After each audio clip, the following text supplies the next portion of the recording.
really matters what you're watching on social media and for how long. Like, there's definitely a lot of good content that's helpful, that's out there actually making people feel better and become better. And then there's a lot of bullshit out there that just doesn't add any value. Like maybe, yeah, it's a little funny or interesting for a little while, but a lot of it's just bullshit, waste of time. And even the good stuff, if you just do it over and over, there's a term for that. It's called mental masturbation. You're just jerking off your mind if you're not doing anything with it, right? All that information that you're piling up in there that makes you feel good, be like, yo, I know everything. It means nothing if you can't act on it, if you can't actually make something out of it. So look, you might be watching this far and been like, yo, what are you trying to say, bro? We already know all this. Like, this has all been said before. So what? Well, let me tell you, so what, right? Let's talk about now, what if there is a better way to live our lives and still have the technology that we love and the social media that we love in our lives, but not let it ruin our lives? What if there's a way? What if instead of constantly trying to keep up with all this digital noise, there was a way to actually filter it down and actually do better? Like, imagine yourself being able to concentrate on your work without having to constantly check your phone and get lost in that whirlpool of social media. And if you can avoid that, then you will notice that you're naturally making more meaningful connections in your life with others because you're more present and in tune with what's actually happening in your surroundings. Like, social media isn't technically real, but it's real in the sense that of course it exists. But one thing I don't know if you ever thought about is when you're interacting on social media with content, you're not interacting with people. Yes, they're profiles that have posted content, but you don't know if that shit's been automated, if it's scheduled, if it's been there for like a week and you're just getting to it. And of course it could be a talking head video, a podcast clip, or someone that you know and they're spitting some real good wisdom for you. But at the same time, it doesn't mean you're actually interacting with that person, even when you leave a comment. Like, it's not real time, right? So there's that lag, there's that delay. But doing this activity makes us all feel really good. That's why obviously we keep doing it, because it makes us feel like we're participating in something. We're trying to see what's going on. We're checking in. But meanwhile, we're checked out of our real life, of the things that are actually in front of us, the things that we actually can control and have a say in. We tend to use social media to check out from. That's kind of the irony of the whole thing. Like, I was listening to this podcast today, and I think it was Andrew Huberman or Dr. Huberman. It was Dr. Huberman. And he was saying something about, like, we all know that dopamine is released when we're on social media and people go on dopamine detoxes and things like that. But what was interesting is dopamine is the hormone that your body or your brain releases in anticipation of something. And when you're on social media, you're scrolling in anticipation of the next thing, of something better than what you just saw. But I'm sure you've found yourself caught in the loop where you're like, bro, this is stupid. Like, why am I watching this? This is dumb. I got to go do some shit. And then you close it off and you come back to do what you're doing. But then short time later, you're back on the app again, scrolling. And then maybe you hit on something really good and you love it. So then it's like the casino. You hit a jackpot. You want to keep, rolling the dice, keep pulling the knob and see what you pull. And so that's how these algorithms have been programmed to keep us in. Like, they're really well written. Like, some of the best engineering has gone into keeping our eyeballs glued to our phones. But I think there's a way we can hack this. I think there's a way that we can all work a way to manage our lives a little bit better with all this. So this brings me to the next part, right? Which is like, okay, how do we do that? How do we stay still in a chaotic world that we all live in? So what you can do is find blocks of time every single day where you remain still, where you're not going to sit in front of a screen, where you're actually going to sit with yourself and be quiet.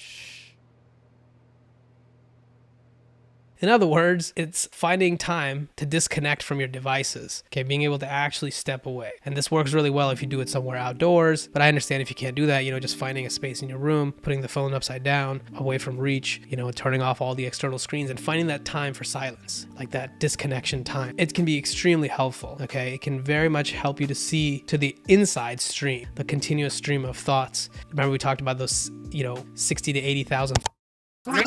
We have about 60 to 80,000 thoughts a day. That's like 3,000 thoughts every hour. And there are literally millions of pieces of content being distributed across all the different social media platforms every 24 hours. So maybe it's time to then check in with what it is that's arising within. And I'm not saying you need to go and act on these things, but it's to observe, kind of like scroll through that and don't engage with any of these thoughts, right? Like if something really strong comes up, okay, you notice it, scroll past it. Maybe that's a great analogy, In meditation, you can actually see the coming and going of the infinite scroll of your thought process, and you don't have to engage with anything. You don't have to double tap and comment on that and just start drilling down into it. You could, but you don't have to. You can scroll past it, and practicing that technique in itself can be so valuable because it actually makes you gain a new skill set that is, I think, very relevant for the times that we live in. because we're really not taught. Like, we were kind of all handed the best of technology with the most sophisticated of algorithms that are successfully sucking away the best of our energy, our time, but it's not necessarily making us better. But what will make us better is if we can log in to the continuous scrolling stream of our own thought process and be able to check in with ourselves, find stillness amongst all of that. Maybe that will teach us how to be better when we're dealing with it in the real world. Things come up spontaneously, right? Like, you don't exactly know when something's going to happen, but instead of being caught off guard by it, becoming anxious by it, you can actually get better at being present with whatever arises and not be so scared about it. So maybe this quick practice of stillness can actually get you to see that you actually have a superpower as a human. You have that split-second decision-making capability if you can step into your observer role and watch yourself, not just from the within, but everything that is on the outside as well. You have this superpower of being able to step all the way back behind every scene and see it for what it is as it arises. Isn't that crazy? I don't even think I've described it ever like that before. Now look,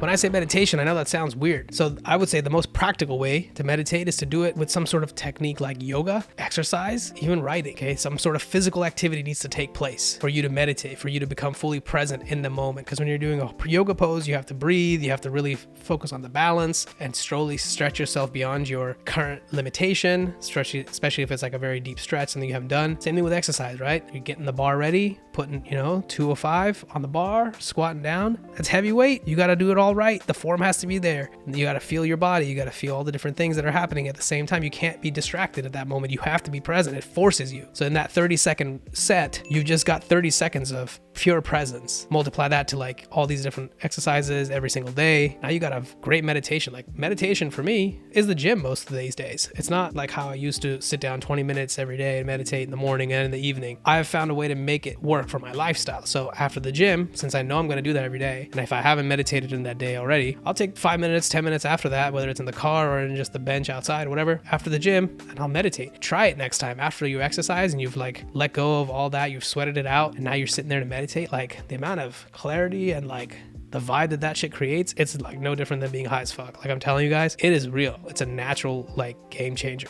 So I wanted to tell you guys all this because a lot of people have all these misconceptions about meditation. Like, they think it requires sitting in silence for hours. It's the only way that it works. Let go of all that for now and just find a practice that you can stick to. And even if you do it for 5 minutes, it's better than doing it for 0. So with that said, like, remember that the goal of whatever this practice is to bring you into the present moment and make you more aware of your thoughts, your emotions, and your surroundings.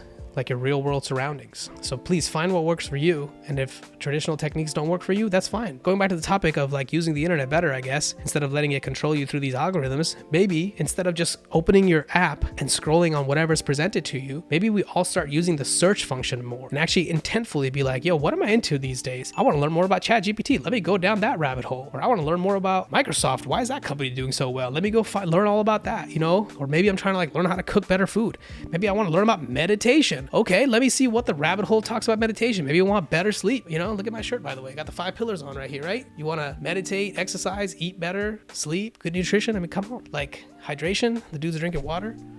Like these 5 things, if you don't know where to start, you can start by intentfully searching for this stuff. My whole purpose of making this video is to really let us know that we have some say. Like, we are not just being pulled around mindless puppets forever. Like, I hate that idea because it makes people feel like they have no control. And I think even on a philosophical level, we can argue about, free will and all that. But in real life, you have to feel like you have some say in your life for it to feel good. And I just want all of us to feel good about our day-to-day life. I don't want us to be using technology that we like and then eventually hate because it's made us into a worse off person, not because of the technology, but because of our own inability to manage it. That responsibility lies with us. And yeah, we've got the best technology. We've got the fastest phones, internet, the best social media apps. Let's use them intentfully. Let's use them to every time we open it, we look for something that we actually want to see. Like, one of the things I'll do, I've unfollowed everybody, especially on Instagram, because that's the one I use. It's connecting back to like my oldest friends, from 10, 12 years ago. I unfollowed all of them except a few key ones. Most of these people are not in my life anymore.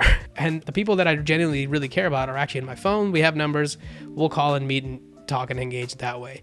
Social media for me has primarily become more about connecting with the people who've come to me through me putting out content, hearing them out. As someone who's been creating content for the last 10 years, I've had to learn how to navigate this landscape. So maybe you can learn some of this stuff from me and my experience and make it better. Like, I use limits for screen time, okay? Even though if I don't end up closing in the 40-minute limit that I have because I'm posting content and I'm running out of time, it's something to be aware of. Like, These are tools that can help you become, again, more aware of what it is that you're doing and catch yourself every time you're in that loop of like, oh shit, I'm on my phone again doing this thing. Is this what I want to be doing right now? And if it is, then keep going. And if it's not, then you caught yourself. Like, fantastic. Keep counting those times that you catch yourself doing it when you didn't really want to be doing it. Because I'm not telling you to stop using social media. Don't do that, because then we won't be able to see each other and talk to each other. So definitely use social media, use it, but use it on your own terms. Use it to make you better and to make you feel good. Don't use it as a crutch. Don't use, endless scrolling, this behavior, as like a way out of everything. So this is actually just one of many conversations that I feel like we all need to have in our circles, with our friends, with our family, and in the comments of this video. So let's blow this shit up and like talk about this more and see if we can share with each other some ways that we've been better together at using our technology and being better people. So if you like this video, let me know in the comments. Thanks for checking it out.